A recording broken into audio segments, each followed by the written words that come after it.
മരിച്ച് മനുഷ്യനായി അത്ഭുതങ്ങളും അടയാളങ്ങളും ചെയ്ത് മാനവകുലത്തിന്റെ സകല പാപത്തിന്റെയും പരിഹാരം വരുത്തുവാനായിട്ട് യേശു ഒരിക്കലായി കാൽവറി ക്രൂശിൽ തന്റെ ജീവനെ ഏൽപ്പിച്ചു കൊടുക്കുകയാണ്. യേശുക്രിസ്തുവിനെ ക്രൂശിൽ തറച്ച് കൊന്നത്, അഥവാ യേശുക്രിസ്തു കാൽവറിയിൽ മരിച്ചത് ഒരിക്കലും താൻ ചെയ്ത പാപത്തിന് പരിഹാരത്തിന് വേണ്ടി ആയിരുന്നില്ല. യേശു മരിച്ചത് നമ്മുടെ ഓരോരുത്തരുടെയും പാപങ്ങൾക്ക് വേണ്ടി. യെശയ്യാ പ്രവാചകന്റെ പുസ്തകത്തിൽ അത് രേഖപ്പെടുത്തിയിട്ടുണ്ട്. നമ്മുടെ അകൃത്യങ്ങൾ യേശുവിന്റെ മേൽ ചുമത്തി, നമ്മുടെ പാപങ്ങൾ യേശുവിന്റെ മേൽ ചുമത്തി. ആ പാപത്തിന്, നമ്മുടെ പാപത്തിന് പരിഹാരം തരുവാൻ വേണ്ടി യേശു കാൽവറി ക്രൂശിൽ മരിക്കുവാനിടയായി തീർന്നു. യേശുവിന്റെ മരണം ആ സമയത്ത് അതിനെ വിധിച്ച പീലാത്തോസ് ഇപ്രകാരം പറഞ്ഞു, ഈ നീതിമാന്റെ രക്തത്തിൽ എനിക്ക് പങ്കില്ല എന്ന് പറഞ്ഞ് അദ്ദേഹം തന്റെ കൈകൾ കഴുകുന്നതായിട്ട് നമുക്ക് കാണുവാൻ സാധിക്കുന്നു.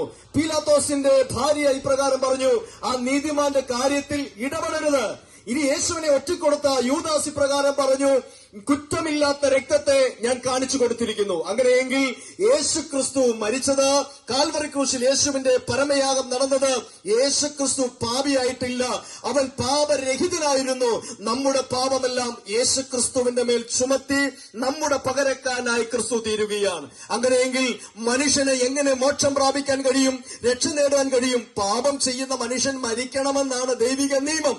എന്നാൽ അതിനുവേണ്ടി പാപികളായ മനുഷ്യനെ രക്ഷിക്കാൻ പാപമില്ലാത്തവനായ ക്രിസ്തു ഈ ലോകത്തിൽ മനുഷ്യനായി അവതരിച്ചിട്ട് മനുഷ്യന്റെ പാപങ്ങൾക്ക് പരിഹാരത്തിന് വേണ്ടി കാൽവറി ക്രൂശിൽ മരിക്കുകയാണ്. യേശുവിന്റെ ക്രൂശ് മരണം എന്തിനു വേണ്ടിയായിരുന്നു? യേശുവിന്റെ ക്രൂശ് മരണം മനുഷ്യന്റെ പാപങ്ങളിൽ നിന്ന് അവനെ വിടുവിക്കുവാൻ വേണ്ടിയാണ്. അതുകൊണ്ടാണ് യേശുവിന്റെ ജനനത്തിങ്കിൽ സ്വർഗീയ മാലാഖമാർ ഇപ്രകാരം പാടി, അത്യുന്നതങ്ങളിൽ ദൈവത്തിന്റെ മഹത്വം, ഭൂമിയിൽ ദൈവപ്രസാദമുള്ള മനുഷ്യർക്ക് സമാധാനം. അതെ, ദൈവപ്രസാദം മനുഷ്യന് ലഭിക്കണമെങ്കിൽ പാപത്തിന്റെ തിന്മയിൽ അവൻ മോചിതനായി തീരണം. അതിന് മനുഷ്യൻ ചെയ്യേണ്ട അതിപ്രധാനമായ കാരണം, യേശുക്രിസ്തു പാപികളിൽ നിന്ന് പാപിയായ മനുഷ്യന് വേണ്ടി മരിച്ചു എന്ന് നമ്മൾ വിശ്വസിക്കുകയും, അത് ഹൃദയം കൊണ്ട് നമ്മൾ വിശ്വസിക്കുന്നു. യേശു പാപത്തിന് വേണ്ടി മരിച്ചു എന്ന് നമ്മൾ ഹൃദയം കൊണ്ട് വിശ്വസിക്കുകയും, യേശു എന്റെ രക്ഷകനാണെന്ന് നാം ഹൃദയം കൊണ്ട് ഏറ്റുപറയുകയും ചെയ്യുമ്പോൾ നാം രക്ഷിക്കപ്പെടുകയാണ്.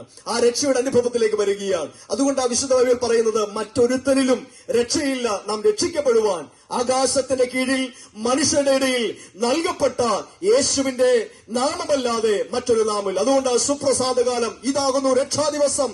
ഈ രക്ഷയിലേക്ക് കടന്നു വരുവാനുള്ള ഒരു ദൈവിക ആഹ്വാനമാണ് വിശുദ്ധ ബൈബിൾ നമുക്ക് തരുന്നത്. വിശുദ്ധ ബൈബിൾ ഇപ്രകാരം പറയുന്നു, മരണം കൊണ്ട് തീരുന്നതല്ല മനുഷ്യന്റെ ജീവിതം. അത് യേശുക്രിസ്തു തെളിയിച്ചല്ലോ. യേശുക്രിസ്തു മരിച്ചു, അടക്കപ്പെട്ടു, മൂന്നാം നാൾ കല്ലറകളെ ഭേദിച്ച് ഉയർത്തെഴുന്നേറ്റു. ഉലകത്തിൽ അനേകം മഹാരഥന്മാർ മരിച്ച് മൺമാറിയിട്ടുണ്ട്. അവരുടെ കല്ലറകളെല്ലാം ഇന്നും അടഞ്ഞു കിടക്കുമ്പോൾ യേശുക്രിസ്തുവിന്റെ കല്ലറ തുറന്നു കിടക്കുകയാണ്. അവിടെ യേശുക്രിസ്തു ഉയർത്തെഴുന്നേറ്റു എന്ന് രേഖപ്പെടുത്തിയിട്ടുണ്ട്.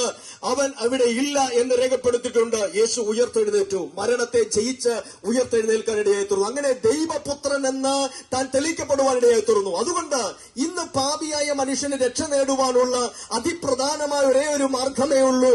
അത് യേശുക്രിസ്തുവിനെ ക്രൂശിൽ മരിച്ച യേശുക്രിസ്തു എന്റെ പാപങ്ങൾക്ക് വേണ്ടിയാണ് മരിച്ചതെന്ന് നാം ഹൃദയം കൊണ്ട് വിശ്വസിക്കുകയും യേശു എന്റെ രക്ഷകനും കർത്താവുമാണെന്ന് നാം വായ് കൊണ്ട് ഏറ്റുപറയുകയും ചെയ്യുമ്പോൾ രക്ഷിക്കപ്പെടുകയാണ്.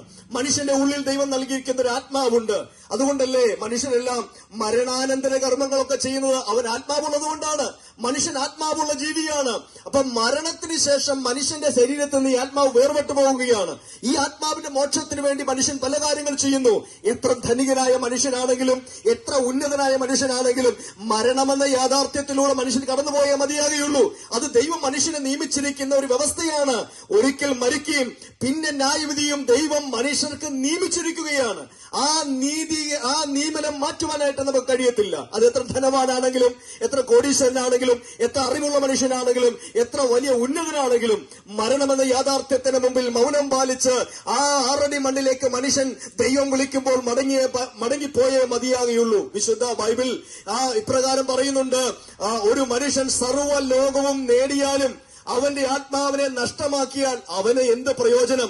ഈ ലോകത്തിൽ എന്തെല്ലാം വെട്ടിപ്പിടിച്ചാലും, എന്തെല്ലാം നേട്ടങ്ങൾ കരസ്ഥമാക്കിയാലും, മരണാനന്തര ജീവിതത്തിൽ അവന്റെ ആത്മാവിന്റെ മോക്ഷം, രക്ഷ നാം പ്രാപിച്ചില്ല എങ്കിൽ അവന്റെ ആയുസ്സിൽ എന്തെല്ലാം നേടിയതുകൊണ്ട് അവന് പ്രയോജനമില്ല എന്നാണ് വിശുദ്ധ വേദപുസ്തകം പറയുന്നത്. അതുകൊണ്ടാണല്ലോ ഈ മരണത്തിന്റെ ശുശ്രൂഷകളൊക്കെ നടക്കുമ്പോൾ ചില ശുശ്രൂഷകളിൽ ചില ചൊല്ലുകൾ നടത്തുന്നത് നിങ്ങൾ കേട്ടിട്ടുണ്ട്. മനുഷ്യ, ഇതാകുന്നു നിന്റെ അവസാനമെങ്കിൽ ധനവാൻ തന്റെ ധനത്തിൽ പ്രശംസിക്കുന്നതെന്ത്?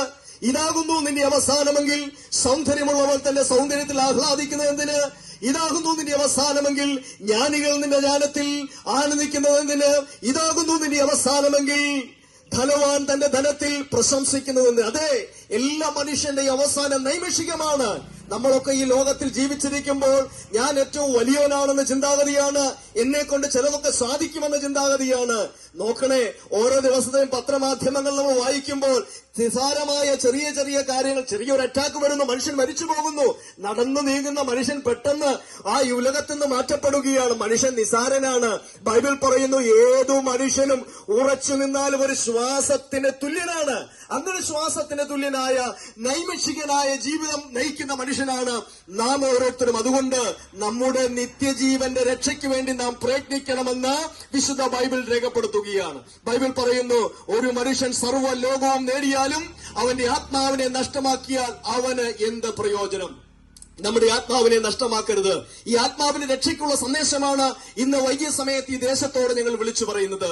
യേശുവിനെ കൈക്കൊണ്ട് യേശുവിന്റെ നാമത്തിൽ വിശ്വസിക്കുന്ന എല്ലാവർക്കും ദൈവത്തിന്റെ മക്കളായി തീരുവാൻ ദൈവം അവകാശം തന്നിരിക്കുകയാണ്. അതുകൊണ്ട് യേശു ക്രിസ്തുവിനെ ഹൃദയത്തിൽ സ്വീകരിക്കുന്ന ഓരോ വ്യക്തികൾക്കും ഈ നിത്യജീവനിലേക്ക്, ഈ മോക്ഷത്തിലേക്ക്, നിത്യസമാധാനത്തിലേക്ക് കയറുവാനായിട്ട് സാധിക്കുന്നതാണ്. വിശുദ്ധ ബൈബിൾ പറയുന്നു, മറ്റൊരുത്തരിലും രക്ഷയില്ല, നാം രക്ഷിക്കപ്പെടുവാൻ ആകാശത്തിന്റെ കീഴിൽ മനുഷ്യരുടെ ഇടയിൽ നൽകപ്പെട്ട യേശുവിന്റെ നാമമല്ലാതെ മറ്റൊരു നാമവുമില്ല.